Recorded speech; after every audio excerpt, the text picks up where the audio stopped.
Bom dia, meus amados irmãos, a graça e a paz do Senhor Jesus, louvado seja sempre o nome do Senhor.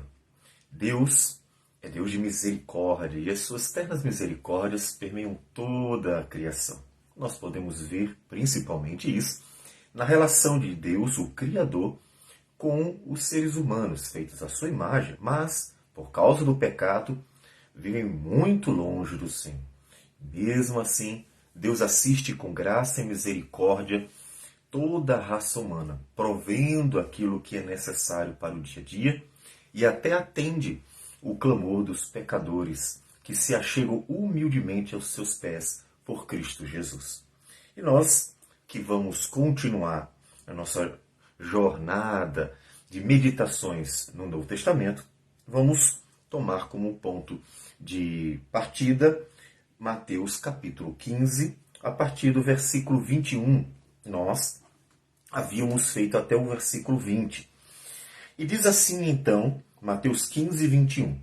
Partindo Jesus dali, retirou-se para os lados de Tiro e Sidom. Não era comum para Jesus ele ir para o lado dos gentios, porque o Senhor Jesus várias vezes nos diz que veio para os filhos de Israel. Bem, por quê? Porque a salvação, a obra da redenção, ainda não havia sido consumada na cruz do Calvário. Portanto, o foco ministerial dele é Israel, aqui especificamente Judá. E ele vai trabalhar por meio da pregação da palavra e realizar os seus sinais, atraindo a atenção de todos para ele, sempre entre os filhos de Israel. Mas, para descansar, porque as multidões estavam sempre apertando Jesus, estavam sempre querendo alguma coisa dele, ele então se retira para cidades dos gentios. E no momento em que ele sai para descansar um pouco, diz que eis que uma mulher cananeia, que viera daquelas regiões, clamava: Senhor, filho de Davi, tem compaixão de mim. Minha filha está horrivelmente endemoniada. Observe que a fama de Jesus foi longe. Uma mulher que vinha da região de Tiro e Sidom chama Jesus de filho de Davi, portanto, ele já estava sendo conhecido como o Messias prometido, porque ser filho de Davi aqui é ser o Messias, tendo em vista que o Messias ele tinha como característica principal o ser o herdeiro do trono de Davi. Então, quando ela diz que ele é o filho de Davi, ela está reconhecendo que ele é o enviado prometido para assumir o trono de Davi, o pai. E ela vem clamando: tem compaixão de mim. Minha filha está horrivelmente endemoniada. Então veja que Satanás, os demônios, estavam realmente perturbando toda a região. Veja que vai além de Israel. E os endemoniados vão aparecendo por todas as cidades circunvizinhas ao próprio povo de Israel, onde Jesus ele concentrou o seu ministério, porque é o foco dele.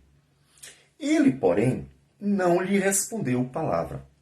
E os seus discípulos, aproximando-se, rogaram-lhe: despede-a, pois vem clamando atrás de nós. Os discípulos já estavam perturbados porque ela não desistia. Essa característica fundamental que Deus quer de todo aquele que se achega a Ele: não desistir. Não desistir de forma alguma. Ela não desiste. Ele mantém silêncio, ele não diz nada, ignora ela, mas os discípulos não suportam a insistência dela de estar indo atrás deles e clamando: tem compaixão de mim. Daí vocês veem uma mulher horrivelmente desesperada, porque horrivelmente maltratada estava a sua filha. Então, tendo em vista que os discípulos insistem, por quê? Porque estão preocupados com ela. E o interessante é que aqui você vê que os discípulos, eles não tem muito interesse entre as pessoas que não são de Israel. É aquele coração israelita que, de um lado, está marcado pela forma como as nações trataram, principalmente no período do cativeiro, de outro lado, aquele exclusivismo que foi se tornando crescente como um sentimento nacionalista de Israel. Lembrar que Tiro e Sidom são cidades que, na época de Davi, o rei de Tiro, Irão, foi um grande amigo que ajudou bastante, mas que no período ali do cativeiro para frente, era um povo indisposto e até contrário ao povo judeu. O profeta Ezequiel profetiza contra Tiro, porque quando Jerusalém caiu, Tiro disse bem feito, ou seja, se alegrou com a desgraça de Israel, de Judá, Jerusalém.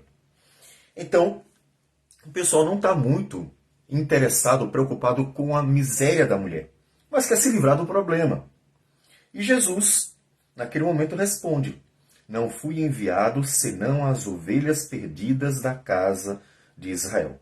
O foco ministerial do Senhor Jesus é esse. Aí você pode dizer assim, então Jesus não queria salvar mais ninguém. Não é isso. É que Jesus, ele teria que cumprir o ministério da redenção que se daria dentro de Israel. Então, todo o seu ministério é focado em Israel, porque a salvação vem dos judeus, como ele diz em João, capítulo 4, falando com a mulher samaritana. Então, ele tem que cumprir primeiro. Depois que Jesus cumprisse a obra da redenção, então todos os povos seriam atraídos a ele por meio da própria igreja, que teria como ponto de partida os judeus.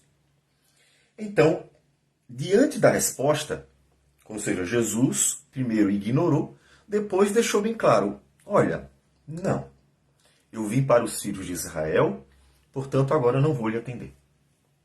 Ela, diante da resposta, persiste.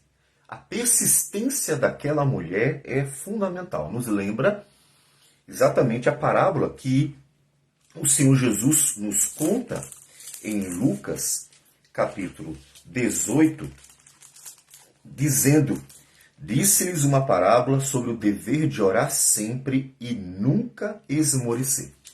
Observe que o Senhor Jesus mesmo ensina que é da vontade do Pai que aquele que se achega a Deus não desista, persista. Seja alguém que realmente tenha consciência plena da necessidade e não desista de buscar o favor divino.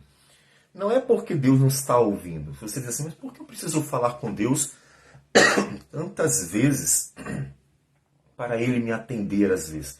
Porque eu tenho que persistir. Deus não me ouve na primeira? Vai me ouvir na segunda, na terceira? É claro que Deus conhece suas orações antes que você peça. A palavra do Senhor diz que a palavra ainda não me chegou à boca e tu já conheces tudo. Todavia, Davi mesmo, que disse isso, é uma testemunha de que a sua vida de oração foi persistente e nessa persistência Deus ouviu os seus clamores. Senhor, livra-me dos meus inimigos. Davi orava. E não foi uma, não foi duas, não foi três. Nós temos 73 salmos de Davi. Boa parte deles possui algum clamor, alguma apresentação de necessidade. Então, Davi era um homem persistente. Deus quer que nós sejamos persistentes, tenhamos essa característica. Podemos dizer que, em querer que nós oremos persistentemente, Deus está trabalhando em nós a perseverança, para nós não desistirmos no meio da jornada frente aos obstáculos. E a perseverança ela é fundamental, desculpa, porque a vida cristã é marcada por desafios, inimigos, obstáculos que vão aparecendo pelo caminho. Então, nós precisamos adquirir a perseverança. E Deus mesmo trabalha a nossa vida por meio dessa persistência que Ele exige de nós em nossa vida de oração também. Como Jesus disse, o dever de orar sempre e não esmorecer. Não desista. Continue orando. Então, ela, diante da resposta, porém, veio e o adorou, dizendo: Senhor, socorre-me. Então ele, respondendo, disse: Não é bom tomar o pão dos filhos e lançá-lo aos cachorrinhos. Ele humilha ela.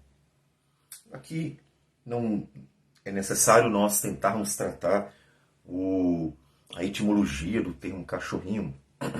Ele humilha ela. Ele humilha ela mostrando exatamente a relação Israel e gentios. Ou seja, Israel ali era o centro. De Israel vem a salvação. E todos os outros estão ao redor de Israel, esperando a salvação que vem do Messias. E, apesar de ter sido ignorada, depois ter sido rejeitada, porque ele disse: Não fui enviado senão à casa de Israel, e sido humilhada, veja, ela teria 3 razões para desistir. Primeiro, ele ignorou completamente. Ela poderia dizer assim: ele não vai me atender, e voltar e tentar procurar ajuda em outro lugar. Mas em quem? Quem? Se só ele podia fazer isso. Depois, ele rejeita completamente. Não. Ele não vim senão à casa de Israel. E ela poderia então voltar, porque já foi primeiro tratada com completa desprezo, né? Ele deixou para lá. Depois foi rejeitada. E por último, ainda humilhada, mostrando que eles não eram dignos de receber o benefício, a bênção do Senhor Jesus. Mesmo assim, o versículo 27 diz: Ela, contudo, replicou: Sim, Senhor. Ou seja, ela reconhece a situação de miséria dos gentios, inclusive comparando com Israel, porque Israel conhece a Deus, de Israel vem a salvação, como Jesus diz à samaritana, e os gentios dependiam dessa salvação que viria de Israel. Eu falo Israel, claro que aqui especificamente são os judeus, é Judá. E ela reconhece a sua pequenez, ela se humilha. A forma como ela lida com tudo isso é importante. Ela se humilha, ela reconhece sua miséria, ela se achega humildemente, reconhecendo que não merece o benefício, sabendo sua condição inferior até aos demais que ele estava abençoando, que eram os filhos de Israel. Então ela reconhece: Sim, Senhor. Porém, os cachorrinhos comem das migalhas que caem da mesa dos seus donos. Ou seja, ela reconhece que dependia, de fato, daqueles que estavam colocados por Deus como instrumento para vir a salvação, Israel. E ela sabia que até mesmo as migalhas que viessem seriam suficientes para atender a sua necessidade. Ela não desistiu. Ela se colocou numa condição humilde em que ela poderia ser abençoada, poderia ser atendida por compaixão e misericórdia, mesmo estando numa situação inferior ao povo de Israel. Jesus ouve isso e diz: Então lhe disse Jesus: Ó mulher, grande é a tua fé. Faça-se contigo como queres. E desde aquele momento sua filha ficou sã. O Senhor Jesus atendeu. Então observe que ele atendeu a mulher porque ela perseverou. Se ela tivesse desistido na primeira, se ela tivesse desistido na segunda, ela não desistiu. Nem na primeira, nem na segunda, nem na terceira forma como ela foi tratada pelo Senhor Jesus. Nós podemos dizer: Jesus fez de propósito, estava testando. Sim, Jesus fez isso muitas vezes, testando a fé das pessoas. O fato aqui é que ela foi aprovada. Esse é o ponto importante. É que, seja na indiferença, no ser rejeitada e até humilhada, ela não desistiu. Portanto, essa lição é importantíssima para nós. É que ela realmente sabia que ali estava quem poderia socorrê-la, quem poderia salvá-la, quem poderia ajudá-la Ela tinha convicção de quem ele era. Observe esse ponto importante. Ela tinha tanta convicção de quem ele era, de que dele viria a redenção que ela precisava, o auxílio que ela precisava, que ela não desistiu. O ponto fundamental, você sabe quem é Cristo para não desistir de jeito nenhum. Satanás vai tentar fazer você desistir. O mundo vai tentar fazer você desistir. As pessoas vão tentar fazer você desistir. A gente é perseguido até dentro da igreja. Imagine fora dela. Então, todos vão fazer de tudo para você desistir. Só que você sabe quem é Jesus. Você sabe que não pode desistir. Você sabe que não pode simplesmente deixar tudo para lá. Porque Ele é a salvação. Ele é a única salvação. Não tinha outro, então para quem mais eu vou? Não tenho como desistir de buscar este Cristo Jesus. Então, ela perseverou. Se você sabe quem é Jesus e sabe que só dele vem tudo o que nós precisamos e acima de tudo isso, a redenção, a vida eterna, não temos como desistir, não podemos desistir. Foi na perseverança dela que ela foi abençoada. Foi ela não desistir, apesar de todos os obstáculos postos na sua frente, que fez com que ela recebesse a compaixão do Senhor diante do problema que ela apresentou para ele. Então não desista. Eu sei que às vezes o Senhor parece demorado. Como disse, Davi experimentou isso. Porque não foram dias nem meses, foram anos até que Deus socorresse Davi frente à perseguição dos inimigos que estavam o tempo inteiro tentando matá-lo. Demorou, mas ele não desistiu. E por não ter desistido, ele viu a salvação do Senhor. Então, persevere junto a Cristo. A jornada é difícil, os obstáculos são muitos, os homens vão tentar te derrubar, as pessoas vão tentar te destruir, elas vão tentar fazer com que você desista, porque o propósito do diabo é só esse, matar, roubar e destruir. Esse é o propósito dos homens maus, é o propósito do diabo. Então, não desista, porque em não desistir estará a sua vitória. Em Apocalipse, de vez em quando eu faço essa lembrança, a vitória da igreja não está no seu sucesso. Em Apocalipse, ela não é vitoriosa porque é rica, poderosa, porque ela vence batalhas com suas armas, nada disso. A vitória da igreja em Apocalipse é a sua perseverança. É exatamente em ela ser atacada, e não desiste de jeito nenhum.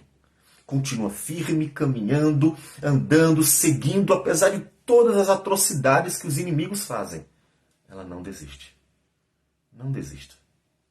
Porque a nossa vitória está em continuarmos firmes, olhando para Cristo, só para Cristo, mais ninguém, persistindo até o fim, porque temos a certeza absoluta que Ele é o nosso Salvador, Ele é o Senhor e mais ninguém.